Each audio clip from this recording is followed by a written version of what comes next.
একটি গ্রামে আরিয়ান ও তার মা বাস করত। তাদের ফ্যামিলিটা ছিল খুবই গরিব। একদিন সকালবেলা আরিয়ান ঘুম থেকে উঠে বলল, আজকে আবার যদি লেট করে স্কুলে যাই তাহলে রফিক স্যার আবার কালকের মতো বকবে। এরপর সে তার মাকে বলল, মা, তুমি ঘুম থেকে উঠে পড়ো, আমি উঠে পড়েছি, স্কুলে যাচ্ছি, লেট হয়ে গেছে, আজকে আর কোনো খাবারের টিফিন দিতে হবে না, আমি চলে যাচ্ছি। তা শুনে আরিয়ানের মা বলল, না বাবা, খালি পেটে একদম স্কুলে যাস না, কালকের একটু চাল রেখেছিলাম, তুই স্কুলে যাওয়ার জন্য রেডি হো, আমি ততক্ষণে খাবার তৈরি করে দিচ্ছি। এই কথা বলে আরিয়ানের মা তার জন্য খাবার তৈরি করতে চলে গেল। কিছুক্ষণ পরে আরিয়ান স্কুলে যাওয়ার জন্য রেডি হলো এবং তার মা তাকে স্কুলের ব্যাগ এবং টিফিন তার হাতে দিল। আরিয়ান তখন স্কুলে চলে গেল।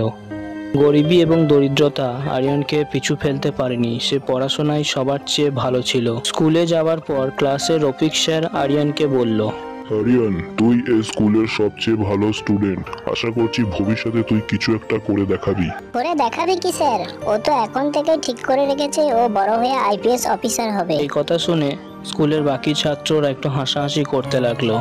তোমরা সবাই হেসো না, ও যখন বলেছে ও নিশ্চয়ই একদিন আইপিএস অফিসার হয়ে দেখাবে। হ্যাঁ, আমি হয়ে দেখাবো, একদিন আমি আইপিএস অফিসার হবই হব।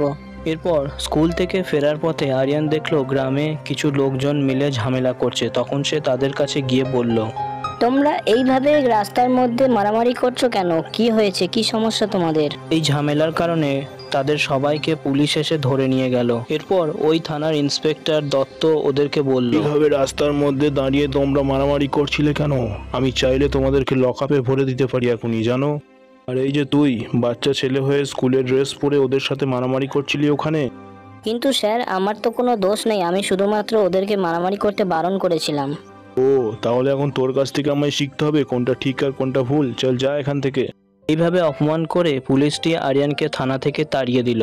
এরপর মনে দুঃখ পেয়ে আরিয়ান বাড়ি এসে মনে মনে বলল, আমাকে থানা থেকে অপমান করে তাড়িয়ে দিলি, একবার আইপিএস অফিসার হয়ে যায়, তারপরে তোদেরকে আমাকে স্যালুট করতে হবে। এরপর দেখতে দেখতে 7টা বছর কেটে গেল। আরিয়ান এখন কলেজে পড়ে এবং সে সন্ধ্যার সময় কিছু ছেলেদেরকে প্রাইভেট পড়ায়, আর বাকি টাইমটা সে তার নিজের পড়াশোনা নিয়ে থাকে। একদিন আরিয়ান তার বন্ধু সমীরকে বলল, তুমি জানিস, গরিব বলে সবাই ভাবে আমাদের স্বপ্ন দেখার কোনো অধিকার নেই। হ্যাঁ ভাই, আমি জানি, আর এটাও জানি যে তুই একদিন আইপিএস অফিসার হয়ে দেখাবি সবাইকে। এরপর আরিয়ান আইপিএস হওয়ার পরীক্ষায় বসে, কিন্তু ভাগ্যবশত সে প্রথমবার উত্তীর্ণ হতে পারে নাই। রেজাল্টের দিন রেজাল্ট দেখে সে খুব দুঃখ পেল এবং দুঃখ পেয়ে সে বাড়ির পথে ফিরল। বাড়ির পথে ফেরার সময় তার দেখা সমীরের সাথে হলো। তখন তার বন্ধু সমীর আরিয়ানকে বলল, কি রে আরিয়ান, আজকে তো তোর ইউপিএসসি রেজাল্ট বেরোনোর কথা ছিল, কি হলো সেটা? না রে ভাই, পাশ করতে পারিনি, আজকে রেজাল্ট দেখলাম ফেল করেছি। ঠিক আছে, তুই ওটা নিয়ে অত ভাবিস না, এই বছর হয়নি সামনের বছরই হয়ে যাবে। এরপর আরিয়ান সমীরের কাছ থেকে বাড়ির দিকে গেল। বাড়ি পৌঁছে তার মা তাকে জিজ্ঞেস করলো, কি রে, আজকে তো তোর রেজাল্ট বেরোনোর কথা ছিল, রেজাল্টের কি খবর? না মা, আমি আইপিএস পরীক্ষায় পাশ করতে পারিনি, হয়তো আমার ভুল হয়েছে আইপিএস পরীক্ষায় বসা, আমার দ্বারা কিচ্ছু হবে না, পারবো না আমি হয়তো। না বাবা, যারা লড়াই করে তারাই জেতে, তুই শুধু চেষ্টা থামাস না, আরো বেশি করে পড়াশোনা করে যা।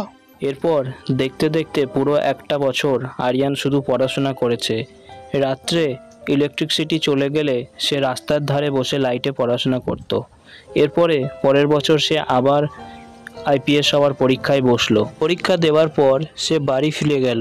বাড়িতে তার মা তাকে বলল, কি রে, তোর পরীক্ষা কেমন হলো?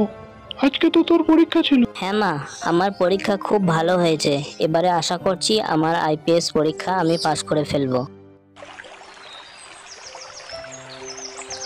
এরপর রেজাল্টের দিন আরিয়ান তার বন্ধু সমীরকে গিয়ে বলল, সমীর, আজকে আমার আইপিএস এর রেজাল্ট বেরোনোর কথা আছে, তুই প্লিজ গিয়ে একটু দেখে আসবি। কেন, তুই তো গেলেই পারতিস, আমাকে যাওয়ার কি দরকার ছিল? তুই যা।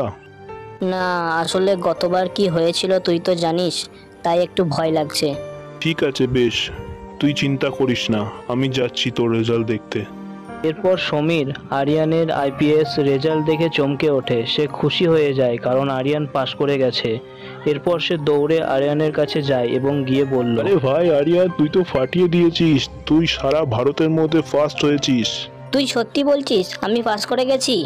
আরে ভাই, তুই শুধু পাসই করিসনি, পুরো ভারতের মধ্যে 1 নম্বর র্যাঙ্কে আছিস তুই। এরপর তারা দুজনে খুশি হয়ে দৌড়াতে দৌড়াতে গেল আরিয়ানের বাড়ি তার মায়ের কাছে। মা, আমি পেরেছি পরীক্ষায় পাস করতে, আমি আইপিএস পুলিশ অফিসার হয়ে গেছি। তুই সত্যি বলছিস তুই পাস করে গেছিস? হ্যাঁ আন্টি, আরিয়ান শুধু পাসই করেনি, পুরো ভারতের মধ্যে 1 নম্বর র্যাঙ্ক পেয়েছে।